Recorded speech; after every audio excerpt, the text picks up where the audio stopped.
At the summit of the Brazilian media oligarchy stand the Marinhos, the richest family in the country and the owners of Globo.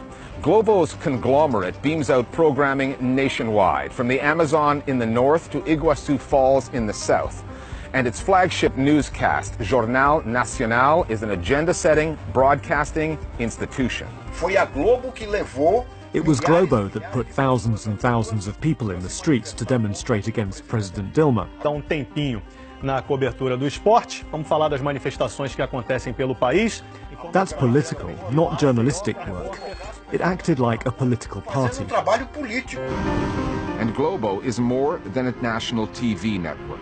In addition to its 122 regionally affiliated TV stations, it owns radio networks and a 24-hour news channel.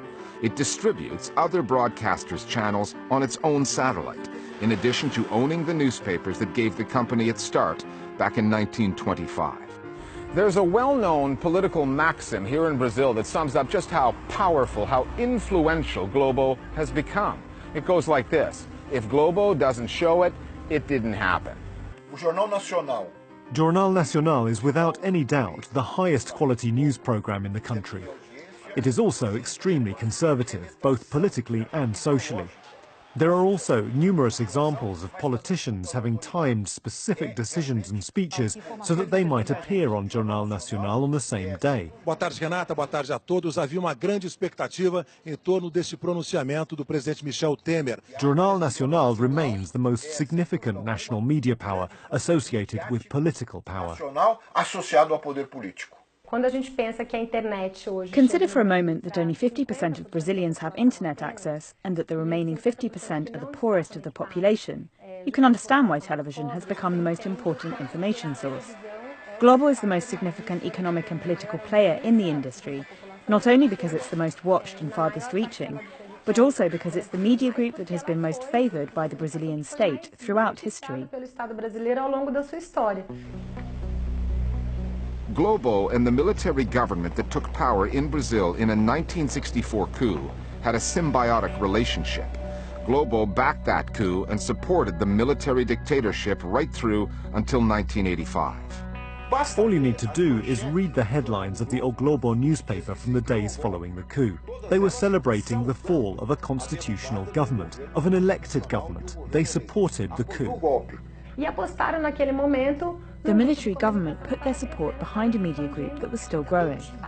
And they facilitated that growth, partly by providing public funds and partly by not imposing any rules against the concentration of ownership. In 2013, almost 30 years after the end of military rule, Globo apologized for backing the coup, but not for its coverage of the regime that followed. E há também o reconhecimento de erros, como o apoio editorial ao golpe militar de 1964. And Globo produced some of its most infamous journalism during that 21-year period. In January 1984, hundreds of thousands of demonstrators took to the streets of São Paulo demanding a return to democracy. Globo could not ignore the story, but instead of reporting the facts, it told its viewers that what they were watching was a celebration. Festa em São Paulo. A cidade comemorou seus 430 anos com mais de 500 solenidades. In 1989, in Brazil's first national election in more than 2 decades, a debate took place between Globo's favored candidate, Fernando Collor, and the leftist candidate, Lula da Silva.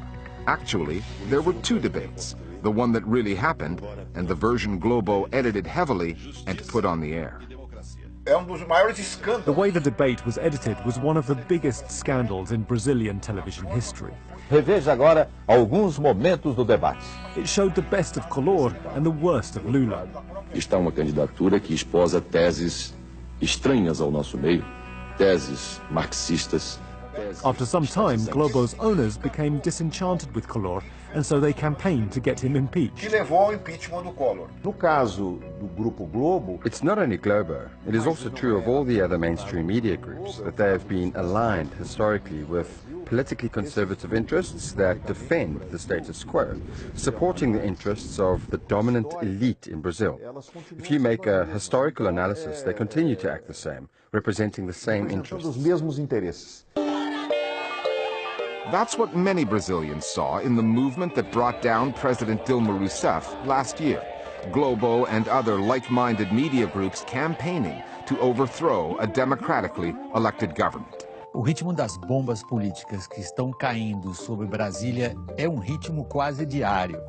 A counter-movement against media outlets with political agendas was born. Globo's reporters in the field were confronted with accusations of backing a coup. Com esse pedido de prisão.